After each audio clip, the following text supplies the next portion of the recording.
ఢిల్లీ రాజధాని నగరంలో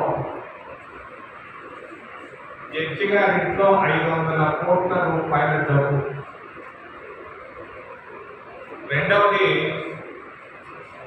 భారతదేశంలో తెలంగాణలో ఎస్సీ, ఎస్టీ, ఓబీసీ మైనారిటీల పరిస్థితులు. మూడవది, ఇందిరాగాంధీ మనవడు రాహుల్ గాంధీ గారి పైన ఈడీ కేసు. నాలుగవది, వైస్ ప్రెసిడెంట్ ధన్కర్ సుప్రీంకోర్టు పైన మాట్లాడటం.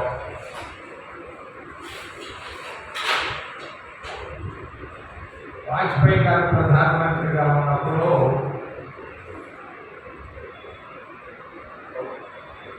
మాయావతి ఇంట్లో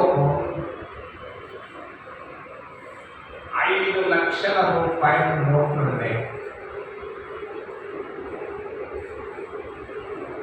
సిబిఐ రైడ్ చేశారు, 5 లక్షలు పట్టుకున్నారు. వెంటనే ఆ పైన సిబిఐ కేసు పెట్టారు. ఆ కేసు సుప్రీంకోర్టు దాకా నడిచింది. మరి హైకోర్టు న్యాయమూర్తి, ఢిల్లీ హైకోర్టు న్యాయమూర్తి యశ్వంత్ వర్మ ఇంట్లో 500 కోట్ల రూపాయల డబ్బు దొరికింది. ఎలా దొరికింది? ఎవరిచ్చారు? ఏ తేదీల్లో ఇచ్చారు? ఎందుకు ఇచ్చారు? ఎలా పట్టుబడ్డారు? ఆ 500 కోట్ల రూపాయలు యశ్వంత్ వర్మకి కాదు అని సుప్రీంకోర్టులో లాయర్లు, జడ్జీలు, రిటైర్డ్ జడ్జీలు అందరూ చెప్పుకుంటా ఉన్నారు. ఆ డబ్బు ఆయన కాదు, ఒక సుప్రీంకోర్టు మాజీ ప్రధాన న్యాయమూర్తి గారిది అని చెప్పుకుంటున్నారు. ఆ మాజీ ప్రధాన న్యాయమూర్తి గారికి ఎవరిచ్చారు ఈ డబ్బు? ఎందుకు ఇచ్చారు? ఎప్పుడు ఇచ్చారు? మరి ఒక జడ్జి గారి ఇంట్లోకి ఒక వాటర్ బాటిల్ పోవాలన్నా, ఒక పుస్తకం పోవాలన్నా కూడా స్క్రీనింగ్ ఉంటుంది, పోలీసులు చెక్ చేస్తారు. ఒక కారు లోపల పోవాలన్నా కూడా డిక్కీ తీసి చూస్తారు. మరి ఈ న్యాయమూర్తి గారి ఇంట్లోకి 500 కోట్ల రూపాయలు ఎలా వెళ్ళాయి? ఎందుకు వెళ్ళాయి? మరి ఇది కేంద్ర ప్రభుత్వానికి, ముఖ్యంగా అమిత్ షా ప్రధానమంత్రి గారులకు తెలియకుండా ఇది జరగలేదు అని అందరూ అనుకుంటున్నారు. మరి అసలు ఎట్లా ఇది పట్టుబడ్డది? ఇది షార్ట్ సర్క్యూట్ జరిగిందా?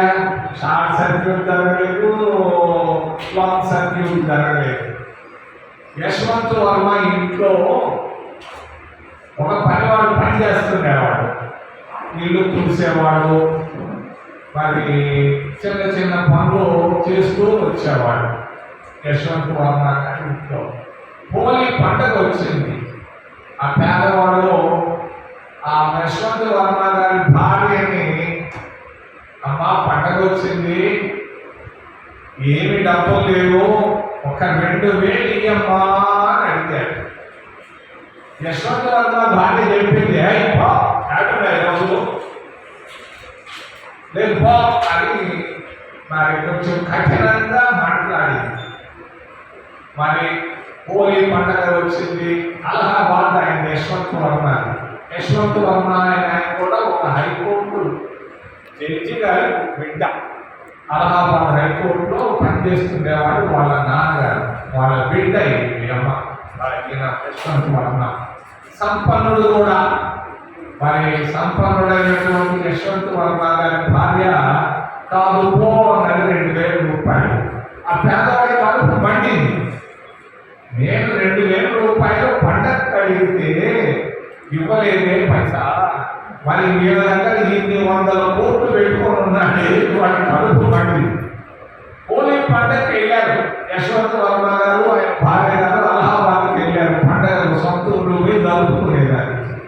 ఈ పిల్లడు ఇంట్లో కూర్చొని ఉన్నాడు, ఒక మంచి అగ్గిపెట్టి తీసుకున్నాడు.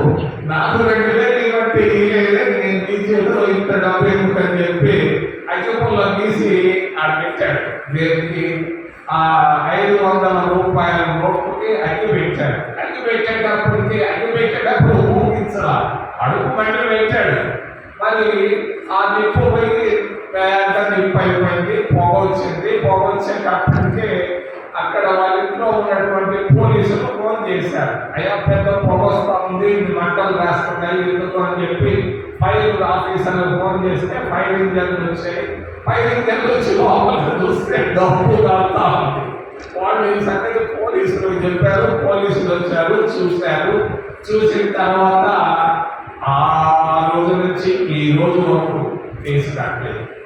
ఒక ఆర్టీసీ బస్ స్టాండ్ లో ఆర్టీసీ డ్రైవరో లేకపోతే కండక్టరో ఒక 100 రూపాయలు తీసుకుంటే వెంటనే కేసు పెడతారు, వాడు ఉద్యోగాన్ని సస్పెండ్ చేస్తారు. కానీ న్యాయమూర్తి హైకోర్టు జడ్జి గారి ఇంట్లో 500 కోట్ల రూపాయల నోట్లు కనపడితే ఈడీ ఏం చేస్తా ఉంది, సిబిఐ ఏం చేస్తా ఉంది, ఇన్కమ్ ట్యాక్స్ ఏం చేస్తా ఉంది, పోలీసులు ఏం చేస్తున్నారని నేను అడుగుతున్నాను. ముప్పు సూటిగా కేంద్ర ప్రభుత్వాన్ని, ప్రధానమంత్రి గారిని, అమిత్ షా గారిని. సిబిఐ ఏం చేస్తా ఉంది, ఇన్కమ్ ట్యాక్స్ ఏం చేస్తా ఉంది, పోలీసులు ఏం చేస్తున్నారని నేను అడుగుతున్నాను. ముప్పు సూటిగా కేంద్ర ప్రభుత్వాన్ని, ప్రధానమంత్రి గారిని, అమిత్ షా గారిని. మీరు చిన్న వాళ్ళపైన పడతారు, ఎందుకు హైకోర్టు జడ్జి గారిని అక్కడి నుంచి ట్రాన్స్ఫర్ చేస్తే సరిపోతే మరి ట్రాన్స్ఫర్ చేశారు. అక్కడ అలహాబాద్ హైకోర్టులో ప్రధాన న్యాయమూర్తి దొంగ చాటుగా ఆయన చేత ప్రమాణ స్వీకారం చేయించాల్సిన అవసరం ఏముంది? అక్కడ హైకోర్టులో అలహాబాద్ హైకోర్టులో అడ్వకేట్లంతా అడ్డం పడ్డారు. రేపు వద్దురా అని అడ్డం పడితే కూడా మరి దారుణంగా ఆయన చేత ప్రమాణ స్వీకారం చేయడం, ఇది కేంద్ర ప్రభుత్వానికి, ప్రధానమంత్రి గారికి ఇది ఏమి అని నేను అడుగుతున్నాను. డబ్బు ఎవరిచ్చారు, ఎందుకు ఇచ్చారు, ఎప్పుడు ఇచ్చారు? ఇవన్నీ దేశ ప్రజలకి 140 కోట్ల మంది ప్రజలకు చెప్పాల్సిన బాధ్యత ప్రధానమంత్రి గారి పైన ఉందని నేను తెలియజేస్తున్నాను. వెంటనే దీనిపైన 24 గంటల్లో ప్రధానమంత్రి మన్ కీ బాత్ లో చెప్తాడో, లేకపోతే ఆల్ ఇండియా రేడియోలో చెప్తాడో, లేకపోతే ఎక్కడ చెప్తాడో తెలియదు. ఆ డబ్బు ఎవరు ఇచ్చారు, మరి 500 కోట్ల రూపాయలు ఒక హైకోర్టు జడ్జిమెంట్లో ఉండగలదా? అన్ని జడ్జిమెంట్లు ఏమి ఇస్తే అంత డబ్బు వస్తుంది? దీనిపైన సమాధానం చెప్పాల్సిన బాధ్యత దేశ ప్రధానమంత్రి గారి పైన ఉందని నేను తెలియజేస్తున్నాను. రెండవ విషయం, దేశంలో ఉన్నటువంటి ఎస్సీలు, ఎస్టీలు, ఓబీసీలు, మైనారిటీలు ఈరోజు దారుసలాంలో ఏం చేస్తున్నారో మీకు తెలుసు. వెస్ట్ బెంగాల్లో ఏ విధంగా ఉన్నారో మీకు తెలుసు. వక్ఫ్ చట్టం పైన సుప్రీంకోర్టు మొట్టికాయలు ఎలా వేసింది కేంద్ర ప్రభుత్వానికి మీరు చూశారు. మైనారిటీల పరిస్థితి అధ్వానంగా ఉంది భారతదేశంలో, ముఖ్యంగా భారతీయ జనతా పార్టీ ఎన్డీఏ ప్రభుత్వంలో. మరి క్రైస్తవుల పరిస్థితి కూడా మరి పాస్టర్ ప్రవీణ్ అది హత్య అని అందరూ అనుకుంటున్నారు. పోలీసులు ఏం చేస్తున్నారు, ఎందుకు హత్యని ఆయన యాక్సిడెంట్ గా మారుస్తున్నారు? మరి పోస్ట్ మార్టం చేసినప్పుడు ఆల్కహాల్ ఉండాలి కదా, పోస్ట్ మార్టం రిపోర్ట్ లో ఆల్కహాల్ ఉన్నట్టుగా చెప్పలేదు. నేను కూడా డాక్టర్ని, నేను కూడా పోస్ట్ మార్టం చేశాను.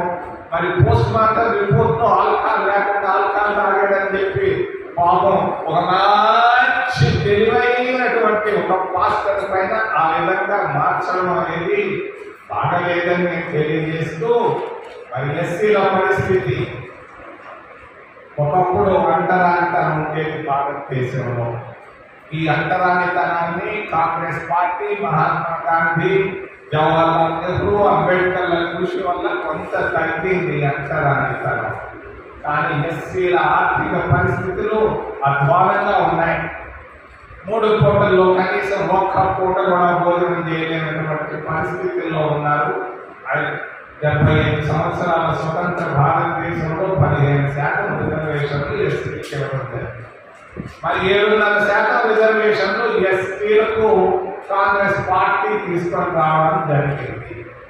ఓబీసీలకు కూడా 27% రిజర్వేషన్లు కాంగ్రెస్ పార్టీ సోనియా గాంధీ కృషితో మరి ఓబీసీలకు విద్యా సంస్థల్లో ఉద్యోగాల్లో రిజర్వేషన్లు ఇవ్వడం జరిగింది. కానీ వీళ్ళ ఆర్థిక పరిస్థితులు 75 సంవత్సరాల స్వతంత్ర భారతదేశంలో ఎలా ఉంది అంటే ఓబీసీలు 3 పూటల్లో 2 పూటలు మాత్రమే భోజనం చేయగలుగుతారు. ఎస్సీలు 3 పూటల్లో 1 పూట మాత్రమే భోజనం చేయగలుగుతున్నారు. ఇది తెలంగాణలో కానీ ఆంధ్రప్రదేశ్లో కానీ భారతదేశంలో ఉన్నటువంటి పరిస్థితి. కర్ణాటకలో ఎస్సీలకు 24% ప్రభుత్వ కాంట్రాక్టుల్లో రిజర్వేషన్ ఇస్తున్నారు. కర్ణాటకలో కాంగ్రెస్ ప్రభుత్వం ఎస్సీలకు 24% ప్రభుత్వ కాంట్రాక్టుల్లో రిజర్వేషన్ ఇస్తున్నారు. అదేవిధంగా చంద్రబాబు నాయుడు కానీ రేవంత్ రెడ్డి కూడా చట్టాన్ని వెంటనే రేపు రాబోయే అసెంబ్లీలో పెట్టి ఎస్సీలకు ప్రభుత్వ కాంట్రాక్టుల్లో కర్ణాటక కాంగ్రెస్ ప్రభుత్వం లాగా 24% పనులు ఇవ్వాలని నేను డిమాండ్ చేస్తున్నాను. ఇది కాంగ్రెస్ పార్టీ తరఫున కూడా నేను డిమాండ్ చేస్తున్నాను. ఇది అవసరం. ఆర్థికంగా ఎస్సీలు పైకి రావాల్సిన అవసరం ఉంది. మరి అంతేకాదు బ్యాంకుల్లో రుణాలు, మరి బ్యాంకుల్లో ఉన్నటువంటి రుణాలన్నీ వాళ్ళకి వెళ్ళిపోతున్నాయి. గుజరాత్ వాళ్ళకి వెళ్ళిపోతున్నాయి, మార్వాడీలకు వెళ్ళిపోతున్నాయి. 25% ఉన్నటువంటి ఎస్సీలకు ఇస్తున్నటువంటి రిజర్వేషన్లు 1% లోపిస్తున్నారు బ్యాంకుల్లో రుణాలు. మరి బ్యాంకుల్లో కూడా రుణాలు కనీసం ఒక 20% ఉన్న ఎస్సీలకు ఇవ్వాలని నేను డిమాండ్ చేస్తున్నాను కాంగ్రెస్ పార్టీ తరఫున. ఎందుకు ఇవ్వకూడదు? ఉన్న డబ్బంతా మార్వాడీలకి గుజరాత్లకు ఇస్తే లక్షల కోట్ల రూపాయలు ఇచ్చేస్తున్నారు. ఇది కరెక్ట్ కాదు. తప్పనిసరిగా ఓబీసీలకు కానీ ఎస్సీలకు కానీ మరి రిజర్వేషన్లు అనే దాన్ని ప్రక్కన పెడదాం. ఆర్థికంగా పైకి వచ్చేదానికి బ్యాంకుల్లో రుణాలు ఇవ్వాలని నేను డిమాండ్ చేస్తున్నాను. అదేవిధంగా ఓబీసీలకు కూడా కర్ణాటక ప్రభుత్వం లాగా 15% ప్రభుత్వ కాంట్రాక్టుల్లో ఇవ్వాలి. మైన్లలో కూడా మరి ఓబీసీలకు ఎస్సీలకు ఎస్టీలకు ఆర్థిక అభివృద్ధి కొరకు ఇవ్వాలని నేను డిమాండ్ చేస్తూ 3వ అంశం రాహుల్ గాంధీ ఇందిరాగాంధీ మనవడు, పండిత్ జవహర్లాల్ నెహ్రూ గారి ముని మనవడు, రాజీవ్ గాంధీ గారి కుమారుడు.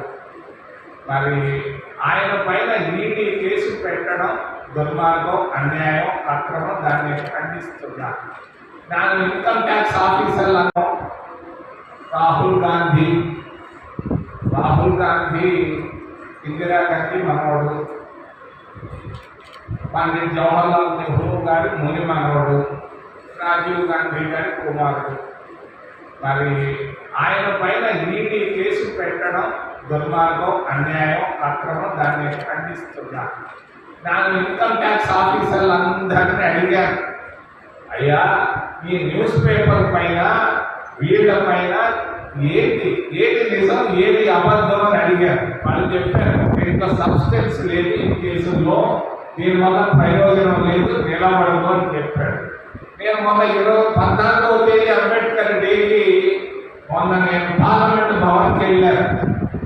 గత 40 సంవత్సరాలుగా పార్లమెంట్ భవన్కి వెళ్తూ చూస్తూ వస్తున్నాను. ఒకప్పుడు 10 మంది కూడా అంబేద్కర్ దగ్గరకు వచ్చి స్టాచ్యూ దగ్గరకు వచ్చి పూలు పెట్టేవాళ్ళు కాదు. ఈరోజు వేల మంది వస్తున్నారు, పెద్ద క్యూలు వస్తున్నాయి. మరి ముఖ్యంగా వీవీఐపీలు వచ్చారు. ప్రధానమంత్రి గారు వచ్చారు, రాష్ట్రపతి వచ్చారు, డాక్టర్ వచ్చారు. మరి లేడర్ అపోజిషన్ మరి రాహుల్ గాంధీ, మల్లికార్జున ఖర్గే వచ్చారు. నేను చాలా కాలంగా గత 40-50 సంవత్సరాలుగా చూస్తున్నాను. వాజ్పేయి మరి ప్రధానమంత్రిగా ఉన్నప్పుడు అదే విగ్రహం దగ్గరకు వచ్చినప్పుడు అందరినీ పలకరించే హాయ్ కైసా హాయ్ ఓ హాయ్ ఏ హాయ్ అని దండం పెట్టి అందరిని పలకరించి నవ్విపోయేవాడు. కానీ ఈ దఫా మోడీ గారు వస్తే మరి లీడర్ అపోజిషన్ మల్లికార్జున ఖర్గే రాజ్యసభ నుంచి ఉన్నాడు, లోక్సభ నుంచి ఉన్నటువంటి మరి రాహుల్ గాంధీ ఉన్నాడు. కనీసం కన్నెత్తి చూడటం కానీ, పలకరించడం కానీ, ఒక నవ్వు నవ్వడం కానీ, కనీసం చేయి ఊపడం కూడా లేదు. శత్రువులాగా ఉన్నారు. మరి అధికార పక్షం ప్రతిపక్ష నాయకుల మధ్య మరి ఎంత ఎంత క్రూరంగా ఉన్నారు అని అంటే నాకు అయ్యో అనిపించింది. ఇదే మరి ప్రధానమంత్రిగా ఉన్నటువంటి జవహర్లాల్ నెహ్రూ మరి ఎంపీగా ఉన్నటువంటి అటల్ బిహారీ వాజ్పేయి గురించి చెప్పాడు 60-70 సంవత్సరాల క్రితం. ఈ వాజ్పేయి ఎప్పుడో ఒకసారి ప్రధానమంత్రి అవుతాడు దేశానికి అని చెప్పాడు 70 సంవత్సరాల క్రితం. మరి ఇందిరాగాంధీ గారి, మన్మోహన్ సింగ్ గారి, పివి నరసింహరావు గారి ప్రతిపక్ష నాయకుల్ని జాగ్రత్తగా మంచిగా ఉండేవాళ్ళు. ఈ రోజు భారతీయ జనతా పార్టీ నాయకులు మరి ప్రతిపక్ష నాయకుల మధ్య వైరుధ్యం నడుస్తూ ఉంది. ఇది మంచిది కాదు ప్రజాస్వామ్యానికి తెలియజేస్తూ మరి రాహుల్ గాంధీ పైన పెట్టినటువంటి ఈడీ కేసుని నేను ఖండిస్తూ వెంటనే దాన్ని విరమించుకోవాలని కేంద్ర ప్రభుత్వానికి తెలియజేస్తూ చివరిలో వైస్ ప్రెసిడెంట్ డంకర్, ఈ డంకర్ నాకు చాలా కాలంగా 40 ఏళ్ళుగా తెలుసు.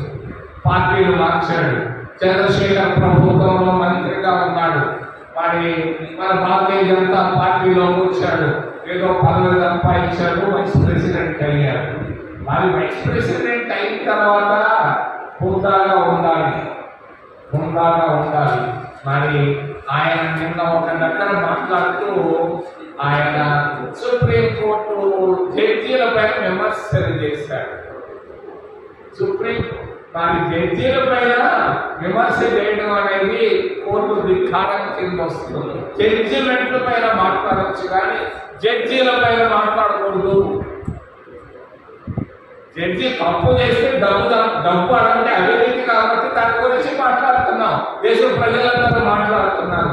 మరి డంకర్ గారు వైస్ ప్రెసిడెంట్ గారు స్థాయి పడిపోయింది. ఆ విధంగా ఒక ఎంపీ లాగా ఆయన మాట్లాడడం దారుణం, తప్పని నేను తెలియజేస్తూ ఏదైనా ప్రశ్నలు ఉంటే అడగడానికి మిమ్మల్ని చేతులెత్తి ప్రార్థిస్తున్నాను.